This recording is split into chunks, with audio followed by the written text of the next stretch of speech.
अब भी समय है। उपासक यदि आर्त भाव से भगवान से प्रार्थना करे तो प्रार्थना से बहुत जल्दी परिवर्तन होता है। भगवान सत हैं, चिदानंद हैं, प्रेमानंद हैं, करुणामय हैं, और एक भगवान का नाम है भक्ता अनुग्रह कारिणो। जो उनसे प्रार्थना करता है उस पर अनुग्रह कर देते, लेकिन प्रार्थना वही सुनी जाती है जो आर्त भाव हृदय से होती है। सच्ची मानना तुरंत परिवर्तन देखा गया है। यह हम अपने जीवन की सैकड़ों बार की बात कह रहे हैं। जब कभी ऐसा आया है और प्रार्थना हुई है, मिनट पूरा होना मुश्किल हुआ है और उस प्रार्थना का उत्तर तत्काल मिल गया है। एक बार तो बस प्रार्थना करके हटे कि वह तुरंत उत्तर आ गया, वो ऐसे से ऐसा, अच्छा अच्छा, तत्काल तत्काल।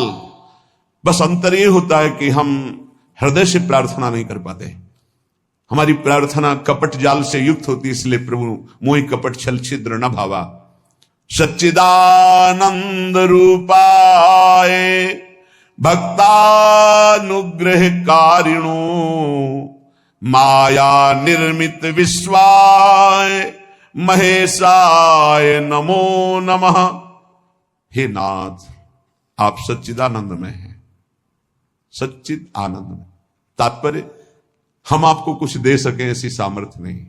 सच्चिदानंद को, हे पार्थिव जो मायाकृत पदार्थ हैं, भोग सामग्री, ये भ्रम हटा दीजिए। हमने कई बार प्रार्थना किया है, ये केवल हमारे भावों को प्रकट करता है, इसलिए वस्तु सामग्री का महत्व है। अगर भाव नहीं है तो कोई वस्तु सामग्री का महत्व नहीं। आप 100 कुंतल सोना चढ़ा दो, हमारे प्रभु के लिए कुछ नहीं है। कई बार आपको बताया है, समुद्र को रत्नगर्भा, पृथ्वी को रत्नगर्भा कहा गया है। ऐसे ऐसे पहाड़ हैं जो 4-4 लाख योजन के सोने के हैं, और वो सब मायाकृत है। आप देवलोक को जाइए, वहां स्वर्णिम भवन बने हुए हैं देव गंधर्व अप्सराओं के।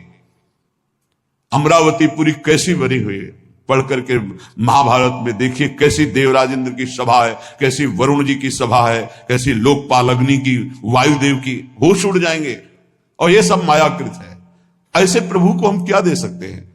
और ऐसे प्रभु को जब रोते हुए भाव से किसी ने पत्र अर्पित किया तो बिक गए एक पत्र में, पत्रम पुष्पम फलम तोयम। तो हे सच्चिदानंद प्रभु, आपके एक संकल्प से संपूर्ण सृष्टि प्रकट हुई है। ये प्रार्थना, मैं नीच आपको क्या दे सकता हूं नाथ? मेरे पास तो जो कुछ है वो सब आपका दिया हुआ है। शब्दों को देखिएगा, हे नाथ, मेरे पास जो कुछ है वो तो आपका दिया हुआ है। आपके एक संकल्प से संपूर्ण सृष्टि हुई है। नाथ, मैं आपको क्या दे सकता हूं प्रसन्न करने के लिए?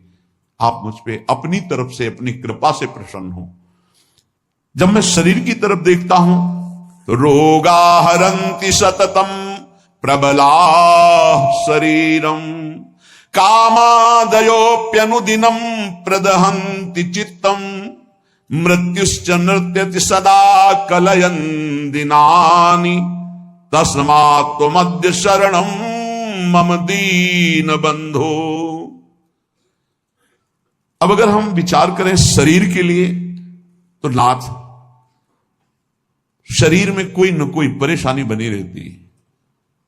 रोगाहरंति सततम प्रबला शरीरम, ये प्रबल रोग शरीर को छीन कर रहे हैं। High blood pressure, low blood pressure, sugar, ये वो। हम क्या आपसे वादा करें कि हम ऐसी साधना करेंगे कि आप प्रसन्न हो जाएंगे? पहली बात, बाहरी वस्तुओं की। नाथ, आपने एक संकल्प में अनंत ब्रह्मांडों का सृजन किया। स्वामी, मेरे पास जो वस्तु आपकी दी हुई है, मैं किस वस्तु से आपको रिझा सकता हूं? नाथ, वो तो आपकी दी हुई है। रही शरीर की बात, तो रोगाहरंति सततम प्रबला शरीरम, प्रबल रोग हमारे शरीर की शक्ति को छीन कर रहे हैं।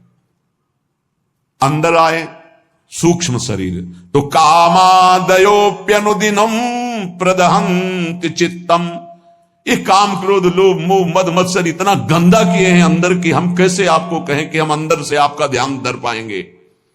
कभी काम अपना प्रभाव दिखाता है, कभी क्रोध अपना प्रभाव, कभी लोभ, कभी मोह, कभी अहंकार, कभी ईर्ष्या। नाथ, बड़ा गंदा हृदय है। और पूरे जीवन की तरफ देखें, वादा करें कि आज संकल्प लेते हैं कि 5 वर्ष हम ऐसा करेंगे, तो 5 मिनट का भरोसा नहीं। मृत्युश्च नृत्यति सदा कलयन दिनानि, नाच रही मृत्यु सिर पर, पता नहीं प्रभु कब हमारे शरीर का अंत हो जाए। इसलिए नाथ मैं आज प्रार्थना करता हूं कि मेरे पास आपको प्रसन्न करने के लिए कुछ नहीं है। आपकी दी हुई भोग सामग्री और ये शरीर रोगों का घर, मन विकारों के द्वारा अपवित्र, और प्रभु पूरा जीवन मृत्यु के हवाले, किस समय मेरी मृत्यु हो जाए मुझे भरोसा नहीं, पता नहीं। नाथ तस्मात् त्वमद्य शरणम मम दीन बंधु, हे दीन बंधु अब एक ही उपाय, मैं आपकी शरण में हूं, आप मुझे अपने चरणों की शरण में रख लीजिए। हे प्रभु, वे देहो विनश्यति सदा परिणामशीलस्, चित्तम च खिद्यति सदा विषयानुरागी, बुद्धि सदा ही रमते विषयेषु नान्तस्, तस्मात् त्वमद्य शरणम मम दीन बंधु। बहुत सुंदर। नाथ, ये शरीर का प्रतिपल परिवर्तन हो रहा है। कभी घुटने के बल था, फिर किशोर अवस्था आई, फिर जवानी आई, फिर धीरे धीरे ढल रहा है। ये नाशवान शरीर नाश की तरफ जा रहा है, और प्रभु मन प्रतिपल भोगों में लगा हुआ है, हमारा चित्त प्रतिपल भोगों में लगा हुआ है। ईमानदारी की बात देख लो, ये खाऊंगा, ये पीऊंगा, ये देखूंगा, ये भोगूंगा, ये भोगा, अब ये भोगूंगा, ऐसी ही गणित चलती रहती है अंदर। और मेरी बुद्धि बस एक ही बात, इस विषय को भोगने में ये सुख है, निश्चय करती है, विषयों में सुख है। मारा गया प्रभु, मारा गया। कुछ भी ऐसा नहीं है जिस पर मैं टिक सकूं। शरीर टिक नहीं रहा, क्योंकि नाशवान प्रतिक्षण नाश की तरफ जा रहा। मन प्रतिक्षण भोगों का चिंतन कर रहा। बुद्धि यही निश्चय करा रही कि भोगों में, रुपया में, घर में, मकान में, स्त्री में, पुत्र में, शरीर में, इन्हीं में सुख है। नाथ, कभी मैं आत्मा राम नहीं बन सका, अर्थात अपने स्वरूप को नहीं जाना कि मैं कौन हूं। इसलिए दीन बंधु अब आपकी शरण में हूं, बचा लीजिए मुझे। हे नाथ, मैं आपकी शरण में हूं। आयुर्विनश्यति यथा मघटस्तथोयम, विद्युत प्रभेव चपला बत यौवनश्री, वृद्धा प्रधावती यथा मृगराज पत्नी, तस्मात् त्वमद्य शरणम मम दीन बंधु। प्रभु, जैसे कच्चे घड़े के प्रभाव को जानो कि पानी डालते ही वो फैल जाता है, नष्ट हो जाता है। कच्चे घड़े में पानी नहीं टिकता।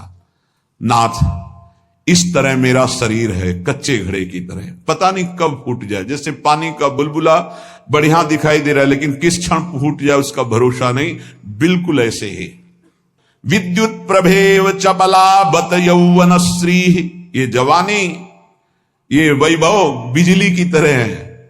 इसको भी देखा, बहुत चंद दिनों में नष्ट होते देखा। ये जो श्री अर्थात लक्ष्मी है, चपला है, इसे चंचला कहा गया है। ये किसी एक जेब में बराबर नहीं टिकेगी। वही रुपया लाखों लोग कह चुके हैं कि मेरा है, और लाखों कहेंगे मेरा है, वो बदलता चला जाएगा, चपला है। आयुर्विनश्यति यथा मघटस्थ तोयम, विद्युत प्रभेव चपला बत यौवनश्री। ये जवानी, ये रुपया, ये भोग सामग्री, ये वाहवाही किसी की ब्याही हुई नहीं है। आज जवान हो, कल तुम्हारी दुर्दशा हो जाएगी। आज धनी हो, कल मांग करके तुम्हें खाने की भी हिम्मत नहीं रहेगी, ऐसी स्थिति आ जाएगी। बहुत होश में। वृद्धा प्रधावती यथा मृगराज पत्नी, जैसे सिंहनी खाने को तैयार है, ऐसे रोग युक्त वृद्धावस्था तुम्हारा इंतजार कर रही। जब धक्का लगा के घर से बाहर कर दिए जाओगे, कर्म के परिणाम में कुछ भी तुम्हारा नहीं, कोई भी तुम्हारा नहीं। ऐसे कितने उदाहरण हैं। इसलिए अभी दीन बंधु प्रभु के नाम जपने का अवसर जप लो। अभी प्रभु की शरण में हो जाओ, तुम्हारा मंगल हो जाएगा। इस पर भरोसा मत करो। जब घटनाएं सुनते हैं तो लगता है कि लोगों को सीख लेनी चाहिए। अपने पुत्र को 10,000 करोड़ की संपत्ति कमा के दी, उसी पुत्र ने धक्का मार के बाहर कर दिया और रोता घूम रहा है कि हमें अपने घर में रख ले। ए भाई, हरिशरणम अगर ये जीवन में नहीं है तो तुम्हारा सब जीवन व्यर्थ चला जाएगा। आयाद व्ययो मम भवत्यधिको अविनीते कामादयो हि बलिनो निबला समाद्या मृत्युर्यदा तुदधि मां बत किम बदेयम। हे प्रभु, ये जो रुपये की आय है ये जीव को पागल बना देती है, धर्म से भ्रष्ट कर देती है। ये भी देखा है, जितना अधिक रुपया आएगा उतनी बुद्धि भ्रष्ट होती चली जाएगी। रुपये का सदुपयोग कोई महाभागवत कर पाता है नहीं। रुपया बहुत बुरी तरह कर्म बिगाड़ देता है। जहां रुपया बढ़ा तो फिर कर्म बिगाड़ देता है, कुछ नहीं, भारी प्रमाद। ये जो आप लोग बैठकर सत्संग सुन रहे हैं, बड़ी भगवत कृपा है जो आप यहां आकर के सत्संग सुन रहे हैं, भगवत कृपा। संसारियों को भगवत चर्चा सुनने की ना प्रेरणा होती है, ना इच्छा होती है, ना समय दिया जाता है। और जिसे सत्संग नहीं मिला जीवन में, उसका जीवन कूड़ा बना रहता है। गंदे आचरण, गंदा खाना पीना, गंदा व्यवहार। भगवत प्राप्ति करना है, भजन करना है, ऐसा कहीं चिंतन ही नहीं है, कहीं चिंतन नहीं। बस कमाना, ये सत्य है संसार, ऐसा भाव। कमाना है, मकान बढ़िया बन जाए, रुपया बैंक बैलेंस हो, अमुक कार्य, सोचते सोचते मर गया, फिर अगला जन्म हुआ, फिर यही सोच, कब तक चलता रहेगा। आयाद व्ययो मम भवत्यधिको विनीते। और जब आय अधिक होने लगती है और बुद्धि व्यभिचारी हो जाती है, धर्म से अधर्म की तरफ जाने लगती है, तो फिर उसका व्यय गंदे तरीके से होता है, गंदे तरीके से। जो धर्मात्मा पुरुष होते हैं उनका धन बहुत अच्छी तरीके से, सो धन धन्य प्रथम गति जाकी। क्या? अस्पताल खुलवा दिया निशुल्क, बढ़िया दवा, बढ़िया डॉक्टर, और जो असहाय गरीब है फ्री दवा उनकी, भोजनालय निशुल्क, किसी भी तरह का कोई छल कपट नहीं, जो रूखा सूखा सब फ्री पवार। ये धन का सदुपयोग। गौ सेवा, लाखों गौओं का, पशु पक्षियों का पोषण हो रहा है। ये विद्यालय खुलवा दिया, निशुल्क विद्यालय, फीस डॉक्टरों की, मास्टरों की, जो भी जैसे, वो सब अलग अपनी तरफ से, औषधालय, विद्यालय, ये सब वो धर्मात्मा पुरुष का ऐसे खर्चा होता है। अधर्मी का खूब शराब पी रहे हैं, व्यभिचार कर रहे हैं, कितने रुपए लगे आज के नाच में, इतने लगे पार्टी में। अस्पताल खुलवा देते तो पूरे तुम्हारा परिवार का कल्याण हो जाता, कितना लाभ मिलता। जो धनाभिमानी है उनके द्वारा धन का सदुपयोग नहीं होता।